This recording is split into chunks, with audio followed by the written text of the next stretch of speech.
All, welcome to the deathless enemy channel and I am N. तो आज मैं the duke of death and his mate का new episode के साथ आ गई हूँ। तो इससे पहले कि आपने सब्सक्राइब नहीं किया हमारे चैनल को तो कर दीजिए ताकि आपको हमारे चैनल का न्यू अपडेट मिलता रहे।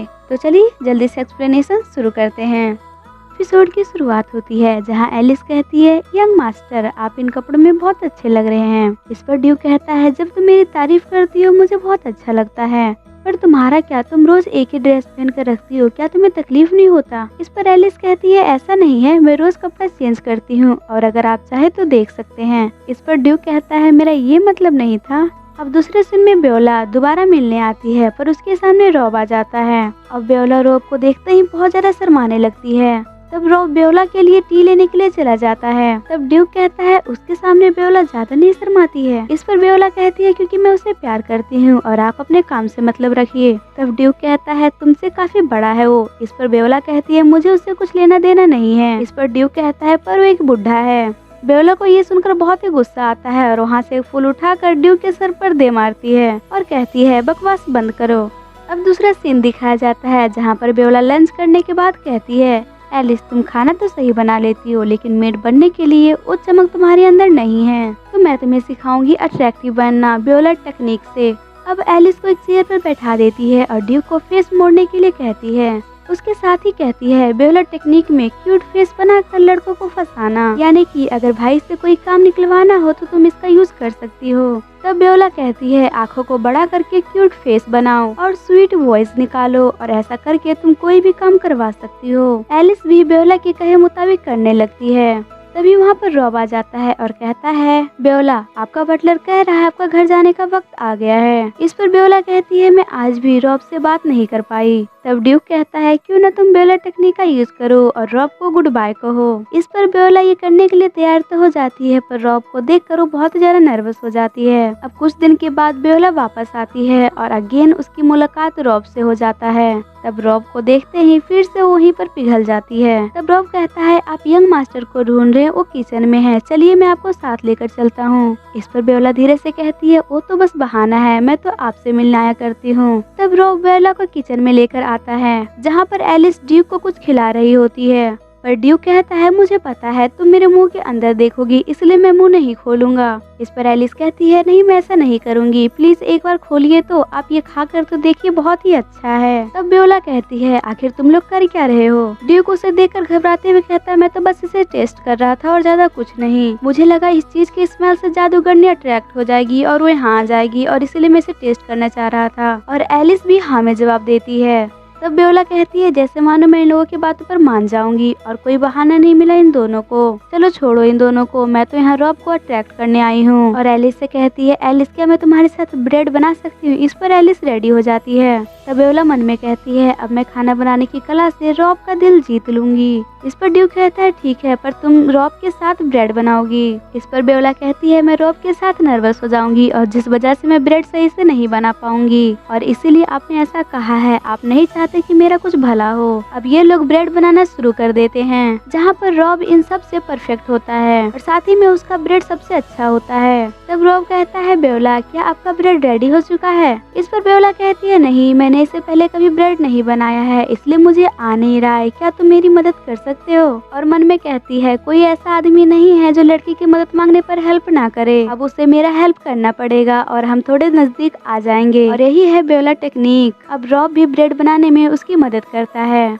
तब बेओला कहती है, आपके साथ खाना बनाना एक हाउसवाइफ की तरह लग रहा है। ड्यूक ये सुनकर हैरान हो जाता है। तब एलिस कहती है, क्या हुआ? तब ड्यूक कहता है, कुछ नहीं अपना काम करो। तब रॉब कहता है, नहीं आप मेरी वाइफ बनने के लिए काफी छोटी है। और बेओला वाइफ वर्ड सुनकर सपनों की दुनिया में खो जाती है और साथ ही में कहती है, मुझे भाई से कभी कभी जलन होता है क्योंकि उसके कर्ज होने के बावजूद भी आप जैसे प्यारे लोगों के साथ वो रहता है, पर अगर इसने अपना कर्ज नहीं तोड़ा तो मेरा छोटा भाई घर का मुखिया बन जाएगा। अब दूसरे सीन में बेओला वापस जाने वाली होती है तो रॉब आकर उसे ब्रेड देता है और कहता है, वापस जल्दी आइएगा। इस पर बेओला बहुत ज्यादा खुश हो जाती है। अब दूसरे सीन में ड्यूक और एलिस आइस स्केटिंग के लिए जाते हैं जहाँ पर एलिस आइस स्केटिंग कर रही होती है और ड्यूक उसे सपोर्ट कर रहा होता है और ड्यूक कहता है, वो बहुत प्यारी है। इस पर उसके पास बैठा एक क्रो कहता है, सही है। ड्यूक को ये सुनकर बहुत ही अजीब लगता है पर फिर वो ये बात इग्नोर कर देता है। पर तभी ओक्रो कहता है क्या तुमने यहाँ पर किसी खोए हुए को देखा है? इस पर ड्यू कहता है क्या सच में? यह मेरा वहम है। तब ओक्रो कहता है तुमसे मैजिक एनर्जी आ रही है, क्या तुम एक मैजिक यूजर हो? इस पर ड्यू को यकीन हो जाता है कि ओक्रो बोल रहा है। तब ड्यू कहता है नहीं, मैं एक जादूगर नहीं हूँ, बस मेरे कर्ज की वजह से ये मैजिक एनर्जी आ रही है।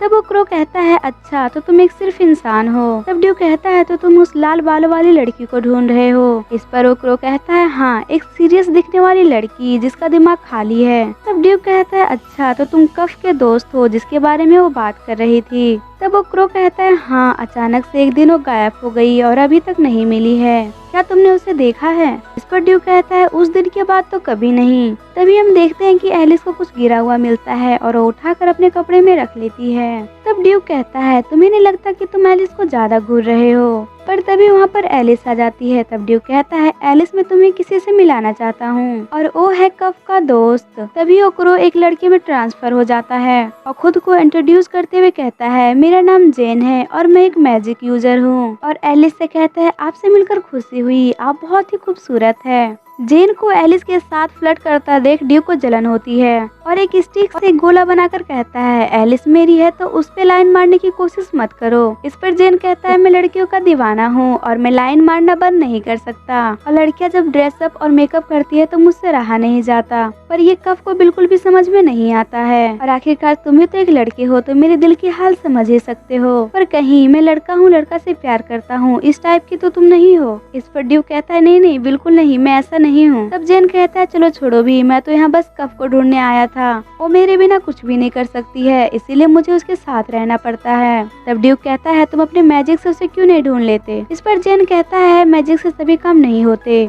तभी एलिस अपने कपड़े से जो गिरा हुआ चीज उठाया था वो निकालती है और हमें पता चलता है कि वो कफ होती है एक बट के रूप में। तब एलिस कहती है ये बर्फ में जमकर गिरी हुई थी इसलिए मैंने उठा लिया। तब कफ लड़की में ट्रांसफर हो जाती है और कहती है जेन तुम यहाँ क्या कर रहे हो? तुम्हें पता है मैं तुम्हें कितना ढूंढ रही थी। इस पर जेन कहता है मैं भी, और मुझे लगा कि तुम मर गई हो। और कफ को ये सुनकर बहुत ही गुस्सा आता है और इस बात पर दोनों लड़ने लगते हैं। तब एलिस कहती है बस करो, चलो आइस स्केटिंग करते हैं। अब सीन शिफ्ट होता है जहाँ हम देखते हैं कि ड्यूक आइस स्केटिंग करने की कोशिश कर रहा था पर उसे नहीं आ रहा था, और इधर कफ की हालत भी सेम ही थी, उसे भी आइस स्केटिंग बिल्कुल भी करना नहीं आ रहा था। तब कफ जेन का कमर पकड़कर कहती है चलो तुम चलना शुरू करो। अब वो जेन के सहारे स्केटिंग करना शुरू कर देती है और साथ ही में वो एलिस को भी बुला लेती है और उसका हाथ पकड़ लेती है। तब एलिस ड्यू को कहती है आप मेरा कपड़ा पकड़कर आप भी स्केटिंग कर सकते हैं, और वहाँ पर स्नोफॉल भी शुरू हो जाता है और इस तरह ये चारों कुछ टाइम स्पेंड करते हैं। अब नाइट का सीन दिखाया जाता है जहाँ पर कफ और जेन वापस जाने वाले होते हैं।